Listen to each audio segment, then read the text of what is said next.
आज के सेशन में मेन रूप से हम लोग जो है मॉडर्न हिस्ट्री ही पढ़ने वाले हैं।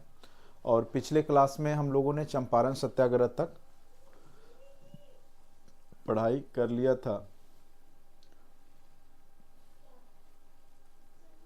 जितने भी एग्रेरियन कमेटी तक हो चुका था, चूँकि ये महत्वपूर्ण है। 1917 का जो चंपारण में जो नील विद्रोह हुआ है, नील की खेती के कारण तिनकठिया पद्धति के खिलाफ, चलिए ये आपका हो चुका था। बिहार में खिलाफत आंदोलन को भी हमने आपको बता दिया था।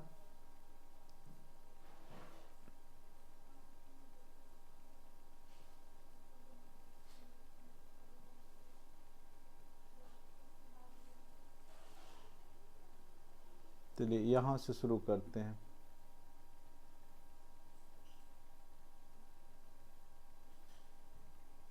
बिहार में खिलाफत आंदोलन फिर से एक बार देख लेते हैं, ठीक है। उम्मीद करते हैं साउंड उन प्रॉपर जा रहा होगा। कोई तरह का प्रॉब्लम होगा तो कमेंट बॉक्स में ज़रूर लिख के भेजेंगे। अच्छे से पूरा क्लास कीजिएगा लास्ट तक, बहुत ही महत्वपूर्ण टॉपिक है। पेपर जो आपका 40 नंबर का होता है, उसमें यहाँ से निश्चित रूप से मैं गारंटी के साथ बोल सकता हूँ कि जो भी 8-10 क्वेश्चंस होंगे मॉडर्न हिस्ट्री के, वो ज़रूर इस नोट से आपके आ जाएंगे, ठीक है।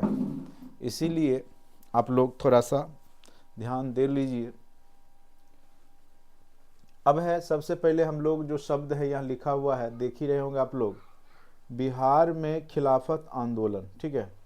तो देखिए बिहार में जो खिलाफत आंदोलन हुआ है, खास करके मुस्लिम वर्ग के द्वारा, आपको हमने कल भी बताया था, जब प्रथम विश्व युद्ध के दौरान मित्र राष्ट्र तुर्की को हरा देते हैं, तो वहाँ का जो खलीफा पूरे दुनिया का जो मुस्लिम जगत का जिस प्रकार से अन्य धर्म के भी धर्म गुरु होते हैं, उसी प्रकार से मुस्लिम जगत में खलीफा होते हैं, जिनकी बातों को पूरा विश्व के मुसलमान इस्लाम धर्म मानने वाले मानते हैं। तो उनकी प्रतिष्ठा में कमी आती है। तो जिसको लेकर के यहाँ पर जो है भारत में भी अंग्रेज़ों का खिलाफ यहाँ के भारतीय मुसलमानों के द्वारा किया गया, वही खिलाफत आंदोलन कहलाया। प्रथम विश्व युद्ध की समाप्ति पर हसन इमाम, याद रखिएगा उस व्यक्ति का क्या नाम है, हसन इमाम की अध्यक्षता में 16 फरवरी 1919 को पटना में एक सभा हुई, जिसमें मित्र राष्ट्र, आपको पता है धुरी राष्ट्र और मित्र राष्ट्र, ठीक है, मित्र देशों द्वारा खलीफा के प्रति उचित व्यवहार के लिए लोकमत बनाने की बात कही गई। यानी जो मित्र राष्ट्र थे, चाहे ब्रिटेन हो, मित्र राष्ट्र में आपको पता होगा 3 देश मेन रूप से हैं। फ्रांस था आपका, उसके बाद आपका ब्रिटेन था, आगे चल कर के जो है रूस भी शामिल हो जाता है, ठीक है। तो मित्र राष्ट्र जिसमें मित्र देशों द्वारा खलीफा के प्रति उचित व्यवहार के लिए लोकमत बनाने की बात कही गई थी। और ऑस्ट्रिया तो था ही, ऑस्ट्रिया जर्मनी, वो धुरी राष्ट्र में रहता है। तो जिसमें मित्र देशों द्वारा खलीफा के प्रति उचित व्यवहार के लिए लोकमत बनाने की बात की गई थी। हसन इमाम द्वारा 30 नवंबर को पटना में आयोजित एक सभा में शांति समारोह के बहिष्कार का आह्वान किया गया। तो याद रखिएगा कि देखिए ऐसे तो हम लोग भारतीय इतिहास में पढ़ते ही हैं खिलाफत आंदोलन, लेकिन यहाँ विशेष रूप से बिहार स्पेसिफिक में हसन इमाम का नाम एकदम याद रखिएगा। ये पूछ सकता है आपको कि बिहार में किसके नेतृत्व में खिलाफत आंदोलन किया गया था, तो वो व्यक्ति विशेष का क्या नाम है, तो याद रखिएगा हसन इमाम नाम था। और इन्होंने 30 नवंबर को पटना में जो है आयोजन किया था और शांति समारोह के बहिष्कार का आह्वान किया था, ठीक है। तो हसन इमाम खिलाफत आंदोलन करने वाले बिहार के प्रमुख कह सकते हैं। तो ये याद रखना है आपको नेतृत्वकर्ता में। चलिए उसके बाद नेक्स्ट पॉइंट पे आते हैं। सारे फैक्चुअल पॉइंट्स हैं जहां से क्वेश्चंस पूछे जा सकते हैं। गांधी जी द्वारा 26 जनवरी 1920 को खिलाफत के मुद्दे पर असहयोग का प्रस्ताव रखा गया।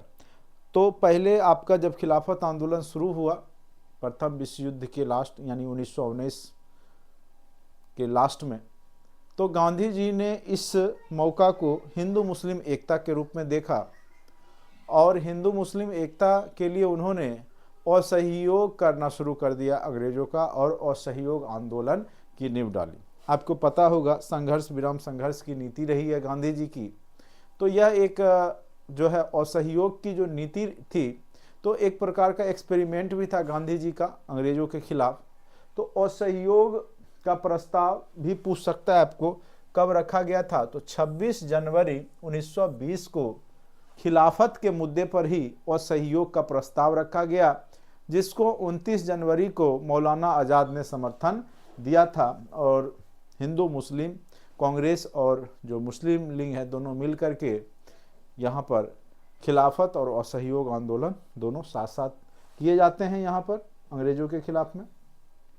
अब देखिए 19 मार्च 1920 को पूरे बिहार में मुसलमानों ने हड़ताल की, खास करके मुंगेर, आरा, भागलपुर, मुजफ्फरपुर और डाल्टनगंज में इसका व्यापक प्रभाव खिलाफत आंदोलन और असहयोग आंदोलन के दौरान देखा गया। बिहार में खिलाफत के नेताओं के आग्रह पर खिलाफत आंदोलन के प्रमुख नेता मौलाना जो भारतीय स्तर पे कर रहे थे, उनका नाम था मौलाना शौकत अली, जो कि 1919 में पटना भी आए थे। उसके बाद है पटना और 15 और 16 मई को 1920 को फुलवारी शरीफ में मुस्लिम उलेमा जो धर्माचार्य होते हैं उनका सम्मेलन हुआ, और जिसमें सरकार ने असहयोग आंदोलन भी पारित किया और सरकार के साथ जो है असहयोग करने की प्रस्ताव पारित की गई। यानी खिलाफत आंदोलन एक प्रकार से जो मुस्लिम के द्वारा था खिलाफ करना, तो उसी प्रकार से कांग्रेस ने भी असहयोग करना साथ साथ शुरू कर दिया, जिससे कि वह आंदोलन एक व्यापक रूप ले सके और लिया भी। पटना में 1 अगस्त 1920 को खिलाफत दिवस के दिन सभा हुई, जिसमें फुलवारी शरीफ के शाह बदरुद्दीन ने उलेमा की उपाधि त्याग दी और नसरुल हसन ने प्रांतीय विधान परिषद की सदस्यता त्याग दी। असहयोग करना था तो जो भी विधान परिषद के सदस्य थे उस समय उन्होंने त्याग दे दिया।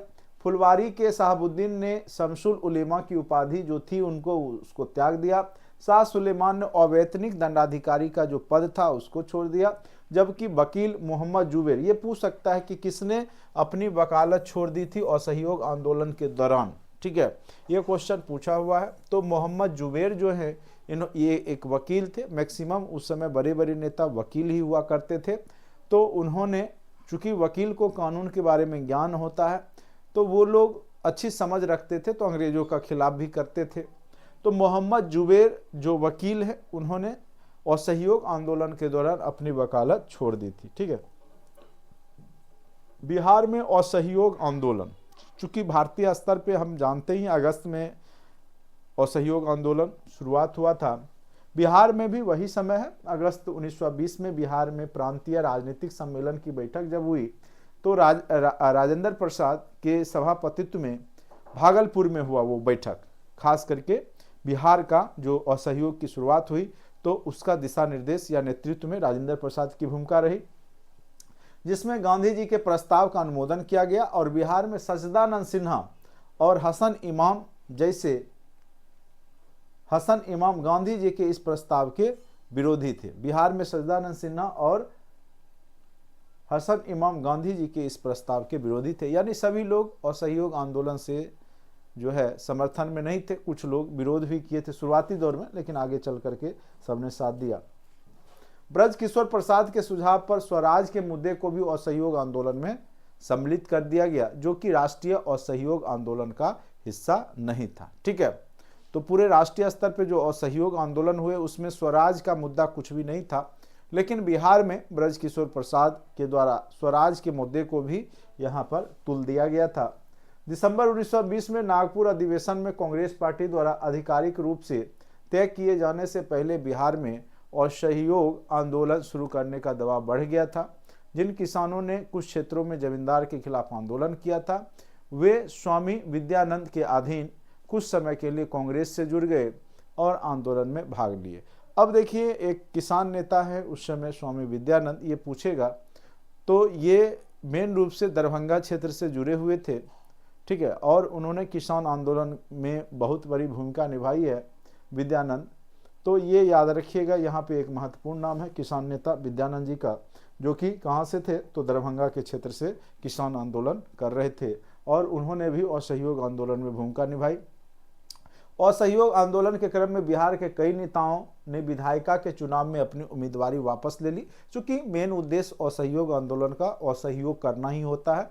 तो असहयोग आप कई तरह से कर सकते हैं, जैसे कोई सरकारी नौकरी वाले हैं तो वो नौकरी करना बंद कर देंगे, स्टूडेंट विद्यालय जाना बंद कर देंगे, यानी सरकारी तंत्र की विफलता, यानी उसका कोई भी जो भी कार्य चल रहा है सुचारू रूप से उसमें बाधा पड़ जाएगा। ठीक है, तो यही उद्देश्य होता है। जैसे मजरूल हक, राजेंद्र प्रसाद, ब्रजकिशोर प्रसाद, मोहम्मद शफी और भी कई अन्य नेता थे जिन्होंने उम्मीदवारी वापस ले ली थी विधायिका से। ठीक है, तो चुनाव नहीं लड़े ये लोग। तो ये असहयोग आंदोलन में ये सब बड़ी भूमिका निभा रहे हैं। कौन कौन? मजरूल हक का नाम याद रखिएगा, पटना में सदाकत आश्रम जो है इन्हीं के मदद से बना। फिर राजेंद्र प्रसाद हैं, ये सब असहयोग आंदोलन में बहुत बड़ी भूमिका निभाते हैं। तो पूछ सकता है इनमें से कौन व्यक्ति हैं जैसे असहयोग आंदोलन के दौरान नहीं थे। एक ऑप्शन और दे देगा जयप्रकाश नारायण, तो वो व्यक्ति नहीं हो जाएंगे, या कुछ और नाम दे देगा, किसी क्रांति का सुभाष चंद्र बोस दे दिए या कुछ भी, तो वो लोग असहयोग आंदोलन में नहीं थे। ठीक है, तो ये बिहार के कांग्रेस पार्टी से जुड़े हुए जो व्यक्ति हैं, खास करके मजरूल हक, राजेंद्र प्रसाद, ब्रजकिशोर प्रसाद और मोहम्मद शफी, इनका नाम नहीं भूलिएगा। ये लोग बिहार के प्रमुख असहयोग आंदोलन के नेतृत्व करता है। ठीक है,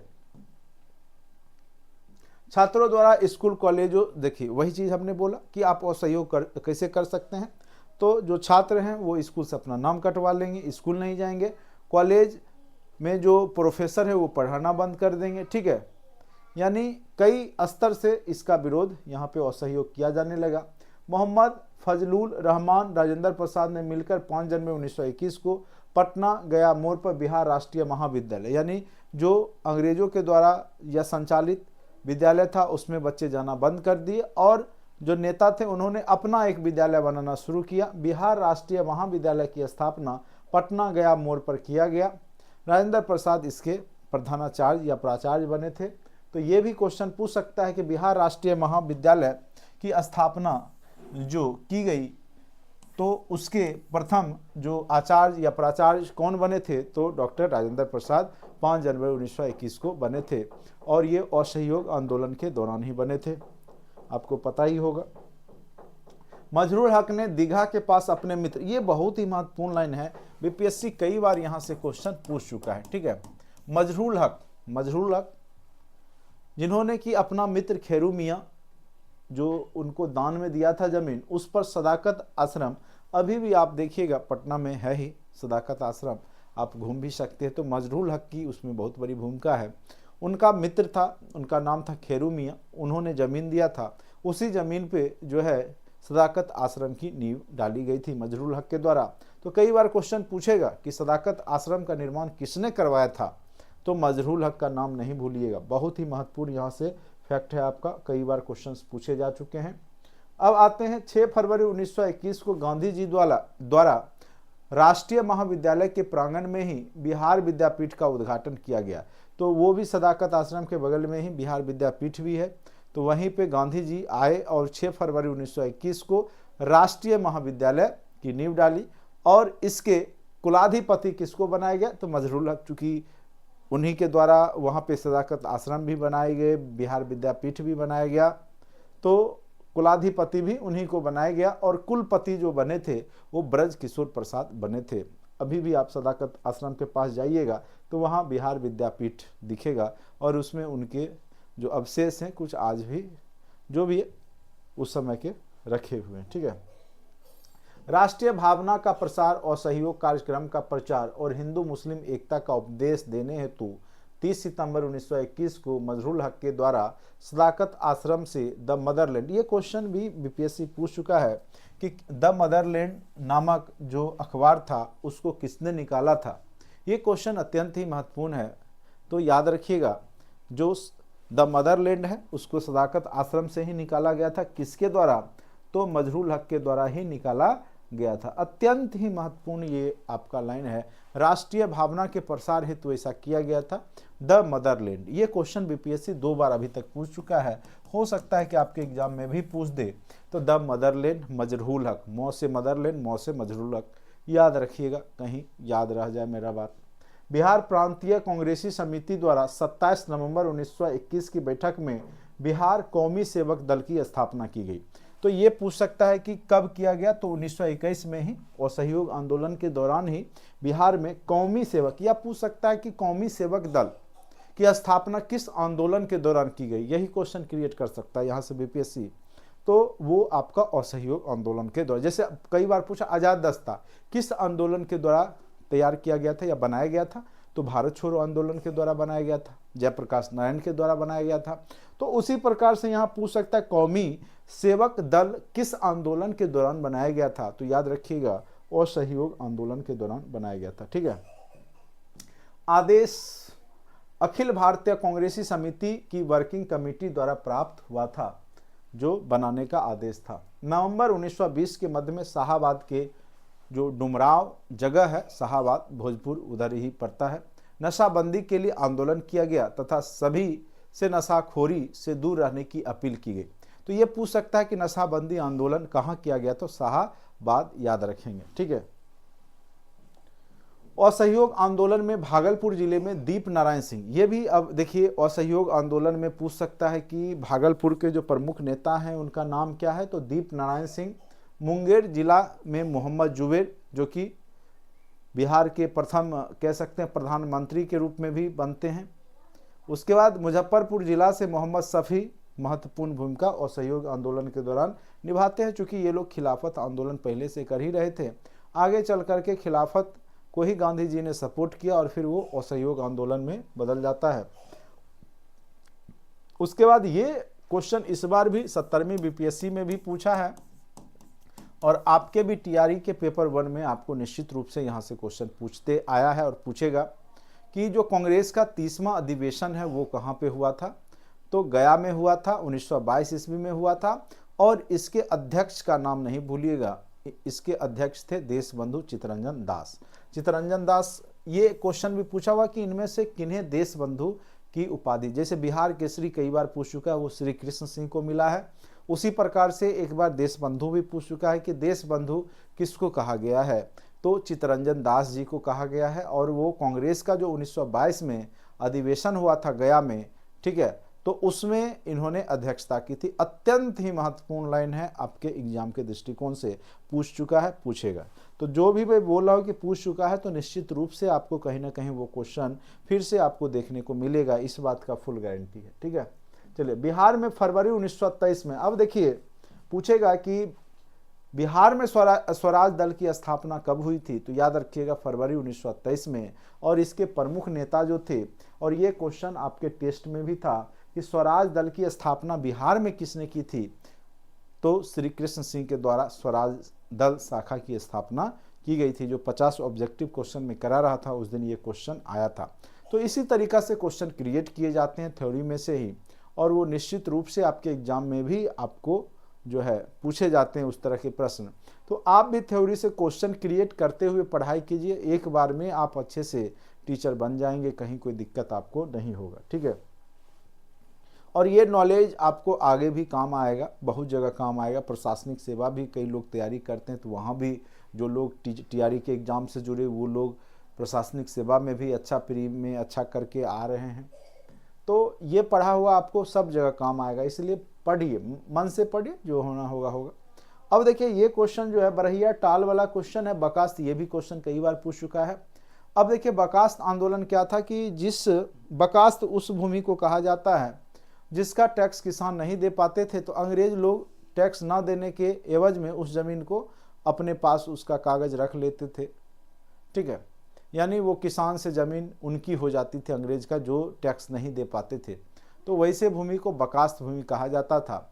और मुंगेर में कार्यानंद शर्मा ने इसका नेतृत्व किया था। तो ये अत्यंत ही महत्वपूर्ण है कि बकास्त आंदोलन से प्रमुख नेता कौन जुड़े हुए थे। एक यदुनंदन शर्मा, याद रखिएगा, वो गया से जुड़े हुए थे, और कार्यानंद शर्मा आपके जुड़े हुए थे मुंगेर से। उसी प्रकार से विद्यानंद जो जुड़े हुए थे वो दरभंगा से जुड़े हुए थे। ठीक है। अब एक तरीका है विद्यानंद को याद करने का, दरभंगा से जुड़े हुए थे, और दरभंगा में LNMU है जो कि विद्या का केंद्र है। तो याद रखिएगा विद्यानंद, दरभंगा, ललित नारायण मिथिला यूनिवर्सिटी है ना, तो उससे आप कुछ भी दिमाग में रखिए, जोड़ दीजिए, कनेक्ट कर दीजिए, जिससे कि एग्जाम में आपका चला जाए वो, ठीक है।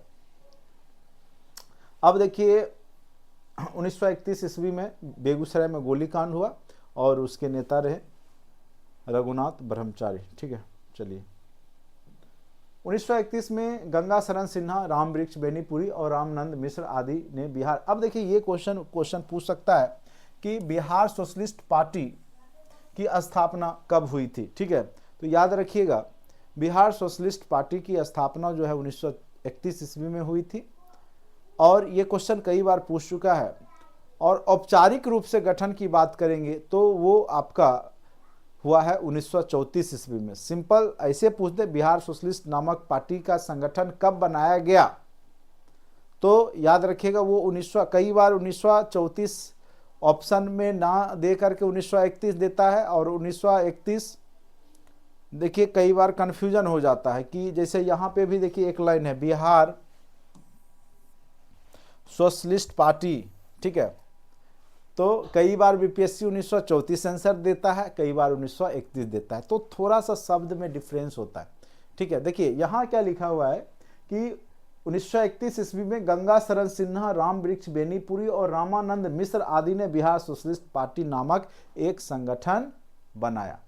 5 आदमी मिलकर हम संगठन बना लेंगे, नाम भी दे देंगे, ठीक है। लेकिन जब तक उस संगठन को मुहर नहीं लगेगा किसी सरकारी तंत्र के द्वारा, ठीक है, या औपचारिक रूप से उसको गठन नहीं किया जाएगा, तब तक वो जो है अनौपचारिक रूप से चला सकते हैं आप। तो वही है, ये अनौपचारिक रूप से चल रहा है। अब कहेगा औपचारिक और अनौपचारिक क्या होता है, तो देखिए औपचारिक मतलब हुआ कि अनौपचारिक मतलब बिना आप कोई कागज पत्तर होता है ना कि आप लिखित रूप से प्रतिवेदन दे करके या सरकार से मान्यता लेकर के करते, तो वो औपचारिक हो गया। और ऐसे ही 10 लोग मिलके बना दिए, संगठन बना दिए, तो बन तो गया संगठन, लेकिन वो अनौपचारिक हो गया, औपचारिक नहीं हुआ। तो यहाँ पे वही शब्द है, एक औपचारिक शब्द आया है, ठीक है। तो औपचारिक शब्द यहाँ पे अगर दे दे तो आप समझ जाए 1934 मानना है। 1934 में पटना में अंजुमन इस्लामिया हॉल में जो बिहार सोशलिस्ट पार्टी है उसका औपचारिक रूप से गठन 1934 में। सिंपल पूछ दे ऑप्शन में 1931 और 1934 दोनों दे दे, ठीक है, तो 1934 ही मारिएगा, औपचारिक यानी कागजी रूप से वो ठोस बन चुका है, ठीक है। अगर सीधे दे दे बिहार सोशलिस्ट पार्टी का गठन कब हुआ और औपचारिक अनौपचारिक या ये सब शब्द ना भी दे तब भी आप 1934 मारिएगा, ठीक है। 1934 ही आयोग सही करता है। तो अपना देख लीजिएगा, ये कई बार बीपीएससी कंफ्यूज करा के बच्चों को, जैसे बिहार स्थापना दिवस वाला बार बार जो है पूछते रहेगा बिहार कब अलग हुआ, अप्रैल में, मार्च में, वो भी कन्फ्यूजन क्रिएट कराते रहता है बीपीएससी। तो इस तरह का कुछ क्वेश्चन है बीपीएससी में जो बार बार पूछता है, बच्चे भी कन्फ्यूज होते रहते हैं, ठीक है। जिसके अध्यक्ष, हाँ ये क्वेश्चन कई बार पूछा है कि जो बिहार कांग्रेस सोशलिस्ट पार्टी जो बना था, बिहार सोशलिस्ट पार्टी बिहार में, उसका जो प्रमुख जो अध्यक्ष थे वो कौन थे, तो अध्यक्ष बने थे आचार्य नरेंद्र देव और सचिव जयप्रकाश नारायण थे। याद रखिएगा, ये बहुत ही महत्वपूर्ण है, ये क्वेश्चन पूछा हुआ है। बिहार सोशलिस्ट पार्टी का जब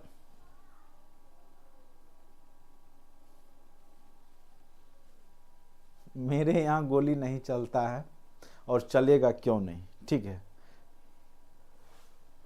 देखिए एक्चुअली क्या है कि बगल में मुंगेर है, हथियार इजीली सप्लाई हो ही जाता है, और लोग का जो एक मानसिकता होता है, जिस माहौल में जैसे रहते हैं लोग, तो उस तरीका का जो है एटीट्यूड तो रहता ही है। हाँ गोली वोली तो चलता है। चलिए, जिसके अध्यक्ष आचार्य नरेंद्र देव और सचिव जयप्रकाश नारायण थे, ठीक है। सविनय अवज्ञा आंदोलन, चलिए अब फिर गांधी जी गायब हो जाएंगे 10 वर्ष के लिए 1900, और आपको पता है जो चौरी चौरा कांड हो जाता है 1922 ईस्वी में, और असहयोग आंदोलन समाप्त हो जाता है। अब यहाँ पे हम लोग पढ़ेंगे सविनय अवज्ञा आंदोलन, ठीक है। गांधी जी एक से एक आंदोलन ला रहे हैं, ठीक है। जैसे अभी बिहार में रामांशु सर हैं, एक बीपीएससी के बहुत ही जाने माने अच्छे टीचर हैं, एक ही तो उसमें मुझे टीचर लगा जो कि बीपीएससी के शिक्षक हैं, बाद बाकी तो टीचर हैं, वो बीपीएससी के लायक नहीं हैं। जो लोग जो हल्ला मचा लें, खूब कुदक लें, लेकिन कोई बीपीएससी के लायक अगर कोई एक टीचर है तो वो रामांशु सर हैं, जो अभी बेचारे एक से एक आंदोलन, जैसे स्वतंत्रता संग्राम में आंदोलन जो है चल रहा था उस प्रकार से ला रहे हैं। और बहुत ही कह सकते हैं कि समझदार व्यक्ति हैं और बहुत तरीके से वो आंदोलन को लीड कर रहे थे। लेकिन चलिए, चूँकि छात्र हैं, साथ साथ नेता लोग आ जाते हैं तो बहकावे में इधर उधर। लेकिन फिर भी अगर कोई बीपीएससी का टीचर उस आंदोलन में महत्वपूर्ण रूप से भूमिका निभा रहा है तो 2-3 टीचर हैं जो प्रॉपर बीपीएससी के हैं, जिनको मैं भी जान रहा हूँ अच्छे से और नॉलेजेबल भी है और बीपीएससी के लिए हैं वो, ठीक है। और बहुत बेहतर नॉलेज भी रखते हैं, उनको समझ भी है। बाद में कि जो मीडिया सेंसेशन बनते हैं वो लोग ऐसे ही जा कर के अपना जो हवाबाजी करते हैं, अपना बच्चों का जो है ये ले लेते हैं, सिंपैथी दिखाते हैं और बच्चों से कोर्स अपना, तो वही बात है। तो सभी लोग जो है छात्र के शुभ चिंतक नहीं है वहाँ। बहुत लोग बिजनेस के लिए जाते हैं, वो एक प्लेटफॉर्म बन गया कि लोग जानेंगे, बिजनेस बढ़ेगा, इस तरीक़ा से भी लोग जो है वहाँ पे शिक्षक लोग भी हैं। तो लेकिन छात्र लोग सब समझ रहे हैं कौन सही टीचर है, कौन गलत है, कौन वहाँ जा कर के जो है केवल मीडिया सेंसेशन कर रहा है। चलिए, तो ये सब जब आंदोलन पढ़ा रहे थे, अभी वर्तमान जो बिहार में चल रहा है संदर्भ में, तो कहीं ना कहीं वो भी सामने आ जाता है, इसलिए मैं चर्चा कर देता हूँ। क्योंकि उसमें भी जो है नए नए तरीका जो उन्होंने दिया और लाया है वो बहुत ही काबिल तारीफ़ है। भले आंदोलन को दबा दिया जाए, लेकिन छात्रों ने एक बेहतर प्रयास किया है सरकार के खिलाफ। और सरकार की जो अभी नीतियाँ चल रही है, तानाशाही रवैया, इतना होने के बावजूद भी रद्द ना करने की रवैया, तो कहीं ना कहीं आप सोच सकते हैं कि कितना बड़ा जो है बिहार के लिए ये सब सही बात नहीं है। स्वविनय अवज्ञा आंदोलन और बिहार, चलिए, स्वविनय मतलब विनय पूर्वक आवेदन करना, ठीक है, यानी स्वविनय पूर्वक कहना कि हम आपके काम को नहीं करेंगे, ठीक है। स्वविनय अवज्ञा, आपके अवज्ञा करना, आपके आज्ञा का पालन नहीं करेंगे, लेकिन स्वविनय पूर्वक, लड़ाई झगड़ा से नहीं, ठीक है। और इस प्रस्ताव को 1929 में कांग्रेस के लाहौर अधिवेशन में पारित किया गया। तो ये क्वेश्चन पूछा हुआ है कि स्वविनय अवज्ञा आंदोलन किस कांग्रेस के अधिवेशन में पारित हुआ था। आपको पता होगा 1929 का लाहौर का जो अधिवेशन है, और इसी में पंडित नेहरू ने कसम खाया था जब तक देश को पूर्ण रूप से आज़ाद नहीं करा लेते तब तक चैन की सांस नहीं लेंगे। और लाहौर में जो अध्यक्षता किया था वो पंडित जवाहरलाल नेहरू ने ही किया था। ये अत्यंत महत्वपूर्ण लाइन है, यहाँ से क्वेश्चंस पूछे जा सकते हैं।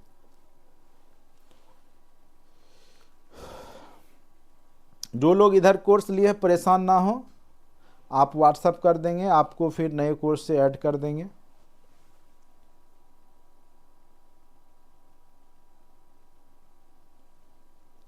मेरा 10 मार्क्स कम रहा सर, एसएसटी में कैसे स्कोर बढ़ेगा?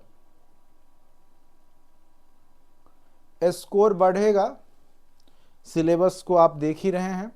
आप पेपर 1 में भी जो 40 में कोशिश कीजिए कि 30+ अंक आए, तो और उधर भी थोड़ा बहुत जहाँ भी कमी है, जैसे हिस्ट्री पॉलिटी 2 सब्जेक्ट आप लेते हैं या ज्योग्राफी लेते हैं, तो दोनों को मजबूत कीजिए, ठीक है। ओवरऑल पूरा हर एक टॉपिक अगर आप अच्छे से करके जाएंगे तभी अब आपको सफलता मिलेगा। क्योंकि अब जो है सीट कमते जा रहा है तो कट ऑफ भी ज़्यादा चला जाता है और बच्चे भी अब पैटर्न सिलेबस को समझने लगे हैं और पढ़ाई करने लगे हैं। तो कहीं ना कहीं ये सब भी है।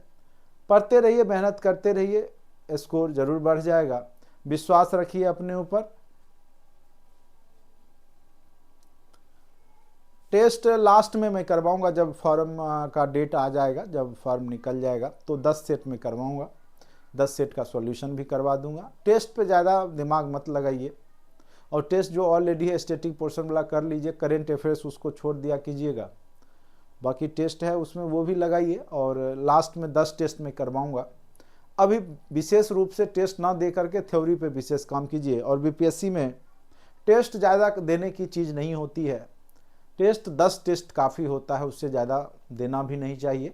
केवल टाइम मैनेजमेंट के लिए टेस्ट होता है। बाकी आप ज़्यादा से ज़्यादा जो है थ्योरी पढ़ें, कॉन्सेप्ट गेन करें, और टेस्ट 10 टेस्ट सफिशियंट होता है, ठीक है। वो मैं करवाऊँगा आपको। तो यहाँ पे सविनय अवज्ञा आंदोलन की बात चल रही थी। दिसंबर में 1929 में लाहौर में जो अधिवेशन हुआ, वहीं पे जो है सविनय अवज्ञा का प्रस्ताव पारित किया गया था। तो ये अत्यंत महत्वपूर्ण लाइन था। इसी अधिवेशन में पूर्ण स्वराज, वही बताया हमने कि पूर्ण स्वराज की बात की गई पंडित नेहरू के द्वारा, और पहली बार 26 जनवरी को स्वतंत्रता दिवस मनाने की घोषणा वो लाहौर अधिवेशन में दिसंबर में ही कर दिया गया था। इसीलिए जब देश आज़ाद हुआ, जब संविधान बन गया था, 26 नवंबर 1949 को ही बन गया था, लेकिन संविधानविद ने एक शुभ दिन निकाला और वो 26 जनवरी ही था। क्योंकि इससे पहले 1930 में भी स्वतंत्रता दिवस के रूप में 26 जनवरी को मनाया जा चुका था। पंडित नेहरू इसके पूर्व घोषणा कर चुके थे पूर्ण स्वराज। इसीलिए कोई शुभ दिन होता है तो लोग उस दिन को ही मनाते हैं। जैसे घर बन के तैयार हो जाता है तो लोग अब रात को ढलैया हुआ तो सुबह में जो है उसका पूजा पाठ नहीं करते या रहना शुरू नहीं कर देते, बल्कि एक शुभ दिन निकाला जाता है जिस दिन लोग गृह प्रवेश करते हैं। तो ऐसे ही देश में संविधान बन के 26 नवंबर 1949 को तैयार हो गया, लेकिन उसको लागू करने की बात हुई तो उसको 26 जनवरी 1950 को लागू किया गया। एक शुभ दिन था, क्योंकि 26 जनवरी भारतीय इतिहास में आप देखिएगा बहुत सारी घटनाएं हुई है, और 26 जनवरी 1930 को पूर्ण स्वतंत्रता पहली बार पंडित नेहरू के द्वारा घोषणा भी किया गया था उस तिथि को मनाने का। तो प्रथम बार, पहली बार पूर्ण स्वतंत्रता या की घोषणा किस तिथि को मनाने के लिए किया गया था? 26 जनवरी 1930 ईस्वी को। ये भी क्वेश्चन पूछा हुआ है, पूछ सकता है फिर आगे भी। गांधी जी को सविनय अवज्ञा आंदोलन शुरू करने का अधिकार दिया गया था इसी जो है लाहौर अधिवेशन में ही। गांधी जी ने, अब देखिए ये जो महत्वपूर्ण लाइन आ गया, यहाँ से अब खूब क्वेश्चन पूछा है, बीपीएससी भर भर के कई बार पूछा है कि किस तिथि को गांधी जी ने दांडी यात्रा शुरू की, कितना दिन दांडी यात्रा किया, कितना समय लगा, कितने अनुयायी थे, कितना मील दूरी तय किया। तो ये हर एक पॉइंट से क्वेश्चन पूछा जा चुका है, इसीलिए इस हर एक पॉइंट्स को आप लोग अच्छे से देखिए। और नोट्स हमने आपको ग्रुप में दे रखा है। हाँ, रावी नदी के तट पे ही है लाहौर।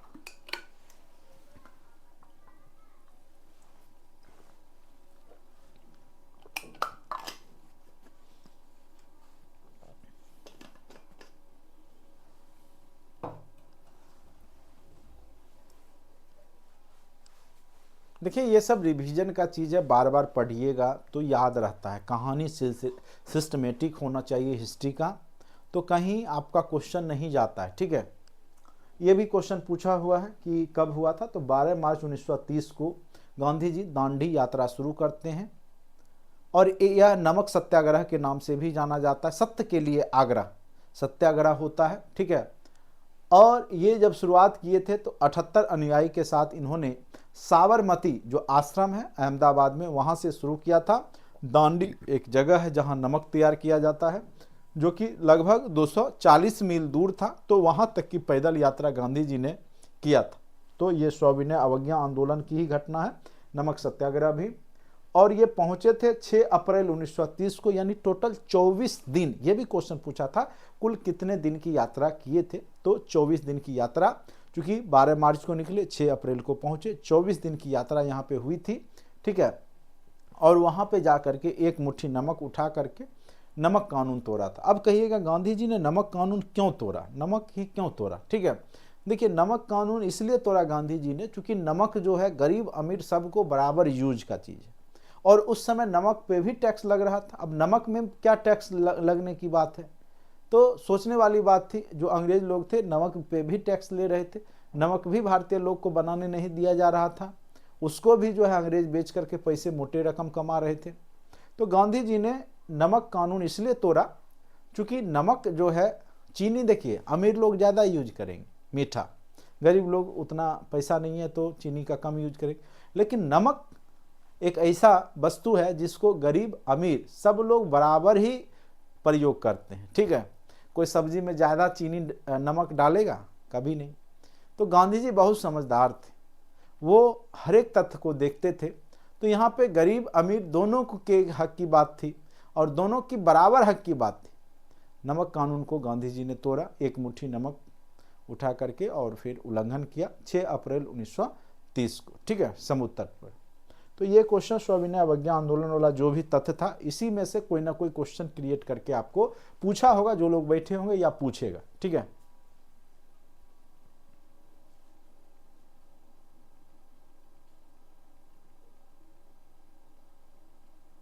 कोई बात नहीं, 240 241 चलता है। ठीक है,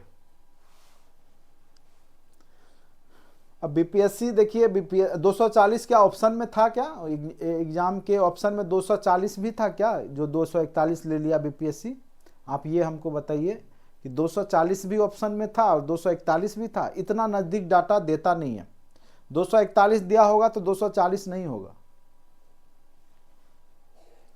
तो बस हो गया, कोई दिक्कत नहीं है। वो एक, आप देखिए, एक आध किलोमीटर आगे पीछे वो पॉइंट में भी रहता है, हाफ किलोमीटर होगा या कुछ, तो उसको भी ऐड कर दिया, तो कोई बड़ी बात नहीं है। उसके आसपास का डाटा है तो ठीक है। चलिए, बिहार में भी नमक सत्याग्रह शुरू हो गए। 6 अप्रैल 1930 को तिथि निश्चित की गई।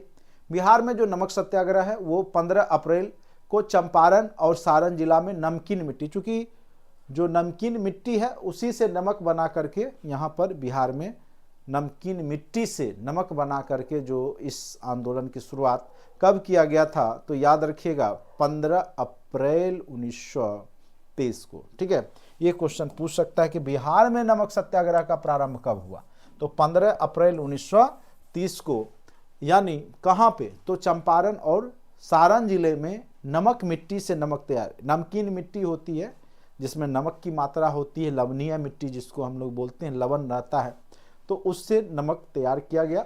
धीरे धीरे इसका प्रसार पटना, मुजफ्फरपुर और शाहाबाद, जो भोजपुर का एरिया है, बक्सर भोजपुर, तो उधर भी हो गया था। अब देखिए यहाँ पर कुछ बिहार में नमक आंदोलन के नेतृत्व करता है, हो सकता है पूछ दे, तो चंपारण में विपिन बिहारी वर्मा हैं जो कि जुड़े हुए हैं। बरेजा में गिरीश तिवारी हैं, गोरिया कोठी में चंद्रिका सिंह हैं, हाजीपुर में भरत मिश्र हैं, और उसी प्रकार से पटना में अंबिका कांत सिंह हैं, मुंगेर में श्री कृष्ण सिंह हैं जो सविनय अवज्ञा आंदोलन, नमक आंदोलन से जुड़े व्यक्ति हैं, लखीसराय में नंद कुमार सिंह हैं, और दरभंगा में सत्यनारायण सिंह हैं। ठीक है, तो ये सारे व्यक्ति जो हैं वो आपको नमक आंदोलन से जुड़े हुए व्यक्ति हैं। ठीक है, उम्मीद करते हैं कि आप लोग को समझ में अच्छे से आ रहा होगा, और जो हम मेहनत कर रहे हैं आपके साथ, तो आपको ज़रूर फ़ायदा मिलेगा। आप लोग भरोसा किए हैं तो निश्चित रूप से सारे वीडियो जो भी कंटेंट में पड़े हुए हैं उसको देखिए, निश्चित रूप से आप सफलता प्राप्त कीजिएगा। जो भी 2 4 5 10 नंबर रह रहा है या कमी आ जा रहा है, तो कहीं ना कहीं कुछ ना कुछ कमी आपके अंदर रह रही होगी, कोई सेक्शन ज़रूर आपका वीक है, उस सेक्शन पे काम कीजिए जो आपकी कमी है, जहाँ से आप जो एग्ज़ाम दिए हैं क्वेश्चन पेपर निकालिए, उससे डरिए नहीं। कई लोग क्वेश्चन पेपर एग्जाम दे के आते, मिलाते भी नहीं, कभी आंसर भी नहीं खोजते हैं, केवल रिजल्ट का इंतजार करते हैं। नहीं, अच्छे स्टूडेंट्स हैं तो आप क्वेश्चन पेपर निकालिए और उसके सॉल्यूशन को देखिए, आंसर की भी आयोग जारी करता है, उसको देखिए, एनालिसिस कीजिए कि किस सेक्शन में किस कारण से कमी आ रही है। जब तक अपने अंदर की कमी को आप जानेंगे नहीं तो कोई टीचर आपका कुछ भी मदद नहीं कर सकता है। तो सबसे ज़्यादा ज़रूरी है, जो लोग मैक्सिमम लोग का तो हो गया है, कुछ लोग कह सकते हैं कि नहीं हो पा रहे, किसी न किसी रीजन से 1 2 नंबर से रह जा रहा है, दुर्भाग्य बस कह लीजिए या जो भी कहिए, संयोग बस मेहनत करते हैं लेकिन कहीं ना कहीं रह जाते हैं। तो उनके लिए वही उपाय है कि अपनी कमी पे आप काम कीजिए, जहाँ पे आपका सेक्शन कमज़ोर है उसी पे बार बार फोकस कीजिए। ठीक है, ये नहीं कि अब जो चीज़ आता है उस पर ज़्यादा माथा दिमाग नहीं लगाना है। जो चीज़ नहीं आ रहा है, जहाँ से आपकी कमी, जैसे कई लोग मैथ में बहुत ज़्यादा वीक हैं, कई लोग को रीजनिंग समझ में नहीं आया, हो सकता है अब 8 क्वेश्चन रीजनिंग के दे दे और फिर आप छोड़ दीजिएगा, गलत बनाइएगा, फिर 4 5 नंबर से रह जाते हैं। तो फिर कभी ना कभी जब भी पास करना होगा तो आपको वो चीज़ सीखना ही पड़ेगा। अगर आप इस लाइन में आए हैं, टीचर बनने के लिए आए हैं, तो निश्चित रूप से हर एक तथ्य को, हर एक जो भी तरीका है सबको अपना लीजिए, नहीं तो आज नहीं कल और भी मेहनत करना होगा और समय भी लगेगा और मानसिक रूप से आप परेशान भी होंगे। ठीक है, तो कमी पे विशेष फोकस कीजिए। बार बार मैं बोलता हूँ, केवल पढ़ाने से नहीं होगा मुझे, और आपको भी केवल पढ़ने से नहीं होगा, आप उस एग्जाम को जो देना है उसके ऊपर रिसर्च कीजिए, क्वेश्चन पेपर को एनालिसिस कीजिए, प्रीवियस वर्षों के क्वेश्चन को देखिए और साथ साथ सही नोट्स, सही फैक्ट को पढ़िए। ठीक है, निश्चित रूप से आप जो भी 10-5 नंबर से कम जा रहा है वो ठीक हो जाएगा। 4 मई 1930 को गांधी जी गिरफ्तार कर लिए गए, जिसके विरोध में बिहार में भी जन प्रदर्शन किया गया और बिहार प्रदेश कांग्रेस कमेटी ने 9 मई 1930 को शराब एवं विदेशी वस्त्रों की दुकानों के आगे धरना देने का प्रस्ताव रखा। ठीक है, पटना में सर अली इमाम की अध्यक्षता में एक स्वदेशी संघ की स्थापना की गई। तो ये क्वेश्चन पूछ सकता है कि स्वदेशी संघ की स्थापना किसकी अध्यक्षता में की गई, तो उनका नाम था अली इमाम। अली इमाम की अध्यक्षता में स्वदेशी संघ की स्थापना की गई। ठीक है, बिहार के किसानों ने चौकीदारी कर का भुगतान करने से मना कर दिया। ठीक है, चौकीदारी आंदोलन भी बिहार में चला और चौकीदारी कर ना देने की बात की है। खास करके ये जो आंदोलन सारण, मुंगेर जो प्रमंडल है, बेगूसराय वगैरह सब उसी में आता है, चंपारण, शाहाबाद, पूर्णिया, मुंगेर, पटना तथा अन्य जिलों के लोगों ने यहाँ पे चौकीदारी कर देना बंद कर दिया, जो कि किसान लोग चौकीदारों को टैक्स देते थे, फसल चोरी ना हो जाए इसके एवज में, वो देना बंद कर दिया था। सारण यूनियन बोर्ड के अध्यक्ष जमुना सिंह ने भी चौकीदारी कर के विरोध में त्यागपत्र दे दिया।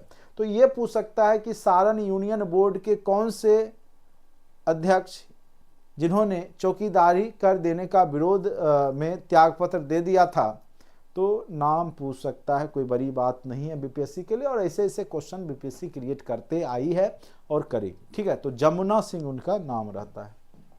गांधी जी ने सामूहिक सविनय अवज्ञा के स्थान पर 12 जुलाई 1933 को व्यक्तिगत, ये भी क्वेश्चन बीपीएससी का फेवरेट है, प्रथम सत्याग्रही कौन थे, नहीं, व्यक्तिगत सविनय अवज्ञा आंदोलन प्रस्ताव, तो उसमें भी कई बार क्वेश्चंस पूछ दिए जाते हैं।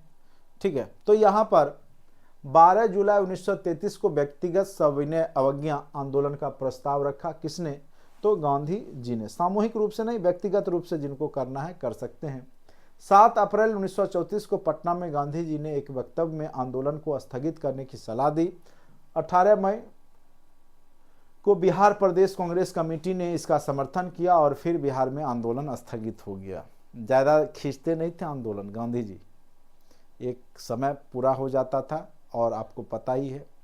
ठीक है, तो यहाँ पर भी जो है गोलमेज सम्मेलन वगैरह होता है और कुछ बात जब अंग्रेज मान लेते हैं, ठीक है, तो गांधी जी स्थगित कर देते हैं आंदोलन को। सब नहीं भी मानता, कुछ भी बात अगर अंग्रेज लोग मान लेते थे तो गांधी जी उसको स्थगित कर देते थे। ठीक है, तो उनका एक लड़ने का तरीका था। अब देखिए, बिहार में व्यक्तिगत सत्याग्रह 28 नवंबर 1940 को शुरुआत हुई और बिहार के अगर पूछे प्रथम सत्याग्रही कौन थे, तो याद रखिएगा व्यक्तिगत सत्याग्रही श्री कृष्ण सिंह थे बिहार के। जैसे देश स्तर पर विनोबा भावे का नाम आपने सुना होगा, तो बिहार में जो है श्री कृष्ण सिंह जो है प्रथम सत्याग्रही हैं, याद रखिएगा व्यक्तिगत रूप से। अनुग्रह नारायण सिंह दूसरे व्यक्ति हैं सत्याग्रही जो कि व्यक्तिगत रूप से सत्याग्रह से जुड़ते हैं, अनुग्रह नारायण सिन्हा, याद रखिएगा। 4 दिसंबर 1940 को गौरी शंकर सिंह ने सिलाव में, 9 दिसंबर 1940 को श्याम नारायण सिंह ने सत्याग्रह किया था। ये क्वेश्चन क्रिएट अभी तक नहीं किया है लेकिन कर सकता है, ये तीसरे नंबर, कई बार तीसरा वाला भी पूछ दिया जाता है। इस सत्याग्रह में भाग लेने वाली प्रमुख महिलाएं भी नाम हो सकता है पूछ दे, तो नाम था जगत रानी देवी, जानकी देवी, प्रेमवदा देवी, याद आदि। ठीक है, अब अंतिम लड़ाई है संघर्ष की, स्वतंत्रता संग्राम का, वो है आपका भारत छोड़ो आंदोलन। भारतीय स्तर पे भी हमने आपको पढ़ाया हुआ है, बिहार स्तर पे भी पढ़ाया हुआ है, बहुत अच्छे से जिसे मेंस में पढ़ाते हैं उस प्रकार से भी पढ़ाया हुआ है, कंटेंट में पढ़े हुए वीडियो के माध्यम से आप देख सकते हैं। बिहार स्तर पे आप देख लीजिए। अब देखिए, आपको पता होगा उस समय बम्बई था, मुंबई जो अभी है। ग्वालिया टैंक एक स्थल है जिसमें 5 अगस्त 8 अगस्त 9 अगस्त 5 अगस्त 1942 को भारत छोड़ो का प्रस्ताव स्वीकार कर लिया गया और 8 अगस्त वाला डेट याद रखिएगा, 1942 को अखिल भारतीय कांग्रेस समिति ने इस प्रस्ताव को स्वीकार कर लिया था। यानी अगर पूछेगा भारत छोड़ो आंदोलन की शुरुआत कब हुई, तो 8 अगस्त 1942 को। ठीक है, जब गांधी जी ग्वालियर टैंक मुंबई से सबको बुला के कहते हैं हम आपको एक मंत्र दे रहे हैं, करो या मरो। मारने की बात यहां पर भी गांधी जी ने नहीं किया है, मरने की बात किया है, करो या मरो, मर जाओ देश की आज़ादी के लिए। गांधी जी भी उस शैतान से परेशान हो चुके थे, जिस प्रकार से वर्तमान सरकार से छात्र परेशान हो गए हैं। ठीक है, तो उस समय गांधी जी भी परेशान हो गए थे। जब बातें नहीं मानी जाती सरकार के द्वारा, आंदोलनकारी परेशान हो ही जाएंगे, स्वाभाविक सी बात है। तो यहाँ पे 8 अगस्त 1942 को जब कांग्रेस ने एक समिति जो कांग्रेस समिति ने प्रस्ताव स्वीकार कर लिया था भारत छोड़ो आंदोलन का, ग्वालियर टैंक मुंबई से करो या मरो का नारा दे दिया गया था। अंग्रेज लोग बहुत ही समझदार थे। उन्होंने क्या किया कि जितने भी देश स्तर के नेता थे, नेतृत्व करता थे, उनको जो भी उनके लिस्ट में था उनको उन्होंने क्या किया कि नज़रबंद कर लिया, गिरफ्तार कर लिया। ठीक है, जिस कारण से यह आंदोलन जो है नेतृत्वहीन हो गया और वही रीजन रहा कि छात्र आक्रोशित हो गए। और फिर पटना में आज भी आपको 7 स्टैच्यू जो है, 7 शहीदों का जो स्मारक है, वह छात्रों के बलिदान को दिखाता है कि बिहार किस प्रकार से छात्र नेता जो है शुरुआती चरण से ही, अंग्रेजों के समय से ही अपने हक की लड़ाई लड़ते रहे हैं। ठीक है, तो यहाँ पर 9 अगस्त को राजेंद्र प्रसाद को गिरफ्तार कर लिया गया, चूंकि बिहार के नेता यही थे उस समय। इसके बाद फुलेना प्रसाद नाम था, वो भी नेतृत्व करता थे, मथुरा प्रसाद, अनुग्रह नारायण सिंह, जो भी कांग्रेस के अच्छे अच्छे नेता थे उस समय, उन सब की गिरफ्तारी हो गई। और 9 अगस्त 1942 को ही शासनादेश लागू कर कांग्रेस को गैर कानूनी घोषित कर दिया गया कि कांग्रेस जो पार्टी है वो गैर कानूनी है। बलदेव सहाय ने सरकार की इस नीति के खिलाफ में जाकर के अपनी महाधिवक्ता पद, आपको पता है महाधिवक्ता कितना बड़ा पोस्ट होता है, सरकार का कानूनी सलाहकार होता है, यह पद को इसने त्याग दिया था। यह क्वेश्चन पूछा हुआ है कि महाधिवक्ता पद से किस व्यक्ति ने जो है इस्तीफा दे दिया था भारत छोड़ो आंदोलन के दौरान, तो बलदेव सहाय, यह क्वेश्चन पूछा हुआ है। ठीक है, 5 अगस्त नहीं होगा तो 3 अगस्त होगा। ठीक है, 8 अगस्त को स्वीकार किया गया था, थोड़ा सा मुझे डॉट हुआ था इसीलिए मैं रुक गया था, उसको देख लीजिएगा, एक आध फैक्ट हो सकता है टाइपिंग मिस्टेक हो गया होगा। 3 अगस्त ही होना चाहिए और 8 अगस्त को उसको स्वीकार किया गया था। जो भी हो तो थोड़ा सा एक बार देख लीजिएगा, नहीं तो मैं कल फिर जब क्लास लूँगा तो बता दूंगा वो 3 है कि 5 है। ठीक है, उतना फैक्ट आप मत जाइए, एक आध डेट जो है आगे पीछे हो जाता वो नहीं पूछेगा आपको। 10 अगस्त 1942 को पुलिस ने जिला कांग्रेस कार्यालय, कदम कुआं तथा सदाकत आश्रम को भी जब्त कर लिया था। और जो छात्र आंदोलन जो हुआ वो 11 अगस्त, ये डेट याद रखिएगा, ये बहुत ही कह सकते हैं बिहार के छात्र जो शहीद हुए हैं, काला दिवस के रूप में आप कह सकते हैं बिहार के लिए। 11 अगस्त 1942 था, भारत छोड़ो आंदोलन के दौरान पटना में विद्यार्थियों की एक जुलूस ने, जैसे अभी देखते हैं कितना छात्र लोग जो है एकदम सामने चले जाते हैं पुलिस अधिकारी के, या फिर जो है विरोध प्रदर्शन करते हैं निडर होकर के। तो बिहारी के तो खून में, ये रग रग में है, शुरुआत से ही है। ठीक है, ऐसा खतरनाक आंदोलन आपको जल्दी कहीं देखने को नहीं मिलेगा। ठीक है, 11 अगस्त 1942 को पटना में विद्यार्थियों की एक जुलूस ने सचिवालय भवन के सामने विधायिका की इमारत पर झंडा फहराने की कोशिश की, जिसमें वहां का जो उस समय जिलाधीश था WG आर्चर, इस जो है कह सकते हैं, अब इसको क्या संज्ञा दिया जाए, इस व्यक्ति ने जो है गोली चलवा दी थी और 7 छात्र शहीद हो गए थे, लेकिन उन्होंने झंडा फहरा ही दिया था लास्ट। ठीक है, तो ये अपने आप में काबिल तारीफ थी। इस गोलीकांड में 7 विद्यार्थी मारे गए, अनेक घायल हुए। मरने वाले विद्यार्थी रामनंद सिंह, उमाकांत सिन्हा, सतीश प्रसाद झा, राजेंद्र सिंह, देवीपत चौधरी, जगपति कुमार तथा राम गोविंद सिंह थे। ठीक है, स्वतंत्रता प्राप्ति के बाद इस स्थान पर जो है शहीद स्मारक का निर्माण हुआ, जो कि उस 7 शहीद जो देश के लिए अपने आप को कुर्बान किए और भारतीय इतिहास में अपनी स्वर्णिम अक्षरों में अपना नाम दर्ज किया, तो उन शहीदों का ये स्मारक है। कभी जाइए तो ज़रूर देखने जाइए। इस गोलीकांड के विरोध में 12 अगस्त को पूरे पटना में हड़ताल किया गया। स्वाभाविक सी बात है, एक बड़ी घटना घटित हुई, 7 छात्र शहीद हुए। जयप्रकाश नारायण ने नेपाल में, अब इसी दौरान जो है भारत छोड़ो आंदोलन के ही दौरान जयप्रकाश नारायण ने आज़ाद दस्ता बनाया था, आपको पता होगा। और ये संगठन कहाँ बनाया था, तो नेपाल के तराई का जो क्षेत्र था उसका नाम था बकरे का टापू, एक जगह था, वहाँ पे जाकर के इन्होंने एक संगठन बनाया था आज़ाद दस्ता, जिसको कहा गया है। तो कई बार पूछेगा आज़ाद दस्ता किस आंदोलन से संबंधित है और इसके नेतृत्व कर्ता कौन थे, तो जयप्रकाश नारायण, और ये भारत छोड़ो आंदोलन से संबंधित है। एक एक फैक्ट, एक एक क्वेश्चन को मैं आपको बता रहा हूँ, इससे बाहर बीपीएससी कभी नहीं गया है, ना जाएगा। इसीलिए जो मेरा नोट्स जो हमने ग्रुप में दिया इसको आप लोग रखेंगे और एग्जाम के दिन जरूर देख के जाइएगा, ठीक है। अगस्त 1942 के भारत छोड़ो आंदोलन के दौरान जब सभी वरिष्ठ नेताओं को गिरफ्तार कर लिया गया, तो जयप्रकाश नारायण, राम मनोहर लोहिया और अरुणा आसफ अली का भी नाम याद रखिएगा, राम मनोहर लोहिया का भी नाम याद रखिएगा। ये सभी लोग जो है बिहार में भारत छोड़ो आंदोलन की कमान संभालते हैं। Jayaprakash Narayan defence of India rules के तहत गिरफ्तार इनको कर लिया जाता है और इनको हजारीबाग जेल में बंद कर दिया जाता है। लेकिन ये नवंबर में जो दीपावली का दिन है 9 नवंबर को, उस दिन ये वहाँ से फरार हो जाते हैं, जेल से भी भाग जाते हैं और 5 साथियों के साथ ये लोग नेपाल की तराई वाले क्षेत्र में चले जाते हैं, वहीं पे संगठन बनाते हैं। देखिए लिखा हुआ 1943 के मार्च अप्रैल महीना में ये नेपाल का राजविलास का जो जंगल है वहाँ पहुँचते हैं और एक प्रशिक्षण देने का शिविर उन्होंने स्थापित किया, जिसमें जो भी इनके साथी थे, जो भी लोग युवा थे, क्रांतिकारी थे, उनको ये लोग जो है ट्रेनिंग देते थे, बम बनाने की कला सिखाते थे, किस प्रकार से जो है पटरी उखाड़ना है, किस प्रकार से सरकारी तंत्र में आग लगाना है, ठीक है। एक दल था वो लोगों के बीच में प्रचार करता था और एक दल जो था वो क्रांतिकारी गतिविधि करता था, ठीक है। तो कई स्तर पे ये लोग प्रशिक्षण देते थे और रेडियो संचालन भी वहाँ से होता था और रेडियो के माध्यम से भी सूचनाएं लोगों तक पहुँचाई जा रही थी, ठीक है। तो अपने आप में पूरा प्रयास था जयप्रकाश नारायण का और संपूर्ण क्रांति आगे चल करके फिर 1975 में जो हुआ है उन्हीं के द्वारा किया गया।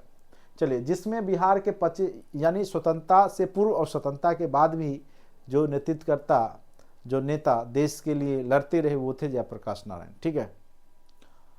जिसमें बिहार के 25 युवकों को अग्निशास्त्र चलाने की वही बम, इसका निदेशक सरदार नित्यानंद सिंह। तो वो जो ट्रेनिंग जो देते थे वो कौन थे, जो बम गोली बारूद चलाना सिखाते थे वो सरदार जो थे उनका नाम था नित्यानंद सिंह, जो प्रशिक्षण देते थे। ये भी क्वेश्चन पूछा हुआ है, वो नेता कौन थे या जो है ट्रेनर कह सकते हैं, सरदार कौन थे, तो नित्यानंद सिंह थे, जो वही बम अग्निशास्त्र चलाना सिखाते थे। चलिए, नेपाल में आयोजित आज़ाद दस्ता की कार्रवाई से प्रेरित होकर बिहार के पूर्णिया और भागलपुर में भी इस प्रकार के कई संगठन बनाए गए। जैसे आपको पूर्णिया भागलपुर के क्षेत्र में, कटिहार के क्षेत्र में ध्रुव दल नामक एक संगठन बनाया गया था। तो कई बार पूछा हुआ है क्वेश्चन। फूलेना प्रसाद श्रीवास्तव को सिवान थाने पर, यह भी क्वेश्चन पूछा हुआ है कि किस व्यक्ति को, तो सिवान थाने पर जो है झंडा फहराने के क्रम में गोली लग गई थी, गोली के शिकार हुए थे, वो व्यक्ति थे फूलेना प्रसाद श्रीवास्तव, याद रखिएगा। उसके बाद है जगलाल चौधरी द्वारा सारण में पुलिस थाने को जला दिया गया था। तो इस प्रकार से भारत छोड़ो आंदोलन। चंपारण में एक पृथक सरकार का गठन भी कर लिया गया था। तो जो स्थानीय सरकार यानी जो ब्रिटिश सरकार है उसके खिलाफ में लोग स्थानीय स्तर पे अपनी सरकार बनाने लगे थे। कुलानंद वैदिक द्वारा दरभंगा में और कर्पूरी ठाकर द्वारा सिंहवाड़ा में संचार व्यवस्था को पूरी तरह से ठप कर दिया गया था। तो ये सब नेता जो थे एक्टिव थे उस समय। मुजफ्फरपुर थाने को जला दिया गया था। तो ये लोग को ट्रेनिंग ही मिलता था, थाना को, संचार व्यवस्था को, टेलीफोन लाइन को, तार लाइन को डिस्कनेक्ट करना, आग लगाना, ठीक है। जबकि कटिहार में झंडा फहराने की कोशिश में ध्रुव कुमार को पुलिस ने गोली मार दिया था। डुमराव में ऐसे ही प्रयास के फलस्वरूप कपिल मुनि को पुलिस ने गोली मार दी। मुंगेर से आज़ाद हिंदुस्तान नामक एक लघु समाचार पत्र प्रकाशित होने लगा। सरकार की तरफ से भी मुंगेर न्यूज नामक अखबार निकाला गया जिसमें सरकारी बातों को प्रचारित किया जाने लगा। 11 अगस्त को संथाल परगना में विनोदानंद झा के नेतृत्व में एक विशाल जुलूस निकाला गया। ये सब घटनाएं भारत छोड़ो आंदोलन के दौरान की ही है। और इस आंदोलन में एक विशेष घटना देखी गई जिसमें छात्रों द्वारा कुछ रेलगाड़ियों पर कब्जा कर लिया गया और ट्रेन को अपने नियंत्रण में लेकर आंदोलन का प्रचार प्रसार एक स्थान से दूसरे स्थान पर किया गया। पूरा रूप से हावी था अंग्रेजों पे ये जो आंदोलन था, खास करके बिहार में बहुत ज़्यादा हावी था। ठीक है, और स्टूडेंट लोग ट्रेन को भी कब्जा कर लिया, खुद से एक जगह से दूसरे जगह जा रहे थे और स्वतंत्रता का जो है दीप जला रहे थे, यानी लोगों को प्रचार प्रसार कर रहे थे। और उस ट्रेन का नाम स्वराज ट्रेन रखा। ये क्वेश्चन पूछ सकता है कि किस आंदोलन के दौरान स्वराज ट्रेन जो है बिहार में चलाया गया था। ठीक है, तो वो था भारत छोड़ो आंदोलन। ठीक है, याद रखिएगा। 15 अगस्त को श्रीमती शांति देवी द्वारा छपरा में एक जुलूस निकाला गया। इस जुलूस पर पुलिस की लाठीचार्ज करने के आदेश दिए गए थे, लेकिन सभी महिलाओं द्वारा पुलिस हमारा भाई है का नारा दिया गया। ठीक है, 11 अगस्त को श्रीमती सरस्वती देवी के नेतृत्व में हजारीबाग की मुख्य सड़कों पर एक जुलूस निकाला गया।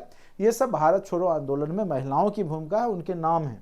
सियाराम सिंह के नेतृत्व में उत्तरी भागलपुर में आंदोलनकारियों ने राष्ट्रीय जो सरकार की स्थापना कर दी। ठीक है, अपना सरकार। ठीक है, उसके बाद सारण जिले के, यहाँ सारण होगा। ठीक है, सारण जिले के रघुनाथपुर, सिवान, परसा, मांझी, एकमा, दिगवाड़ा, दरौली, सारण जिले, यहाँ चलिए ये लाइन लिखा हुआ। सारण जिले के रघुनाथपुर, सिवान, परसा, मांझी, एकमा, दिगवाड़ा, दरौली, बैकुंठपुर एवं गरखा में ब्रिटिश प्रशासन को धराशायी कर स्थानीय लोगों ने स्वतंत्र मंडल नामक अपनी एक प्रशासनिक व्यवस्था बनाई, यानी समांतर सरकार की स्थापना की। ठीक है, तो इस प्रकार से भारत छोड़ो आंदोलन ने किस प्रकार से बिहार स्तर पे पूरे रूप से कह सकते हैं कि अंग्रेजों को यहाँ पर परेशान किया। ठीक है, अब यह है बिहार में क्रांतिकारी राष्ट्रवाद, जो कि हमने पहले भी पढ़ा है, फिर पढ़ाऊंगा। क्रांतिकारी की भूमिका, जैसे इसमें हम लोग पढ़ेंगे प्रफुल्ल चाकी के बारे में, जैसे हम लोग इसमें पढ़ेंगे खुदीराम बोस के बारे में। तो ये एक दिन का और बचा है, आपका मॉडर्न हिस्ट्री अच्छे से कंप्लीट हो जाएगा। ठीक है, ऑब्जेक्टिव सेशन भी फिर लास्ट में करवाया था, फिर मैं और भी क्वेश्चंस, सारे क्वेश्चंस जो भी रिलेटेड आज तक पूछे गए हैं वो लास्ट में करवा दूंगा। फिर पत्र पत्रिका से भी क्वेश्चंस पूछे जाते, वो सब भी अभी आपका बचा हुआ एक लेक्चर और चलेगा अच्छे से, तो आपका पूरा कंप्लीट हो जाएगा। ठीक है, तो 3 लेक्चर, ये पार्ट 2 चल रहा है अभी आपका। पार्ट 3 में आपका अच्छे से मॉडर्न हिस्ट्री कंप्लीट हो जाएगा और निश्चित रूप से सारे क्वेश्चन यहीं से रहेंगे। 8 से 10 क्वेश्चन तक इन सब जो भी 1 2 3 है, देखिएगा 8 से 10 क्वेश्चन आपको हर एक बीपीएससी के एग्जाम में आपका मिलेगा, निश्चित रूप से मिल जाएगा। तो जो भी नोट्स है उसको भी लोग रखिएगा, पढ़िएगा। ठीक है, चलिए आज के लिए इतना ही। अगर अच्छा लगता है तो लाइक कीजिए, सब्सक्राइब कीजिए चैनल को और दोस्तों के बीच में ज़रूर शेयर कीजिए।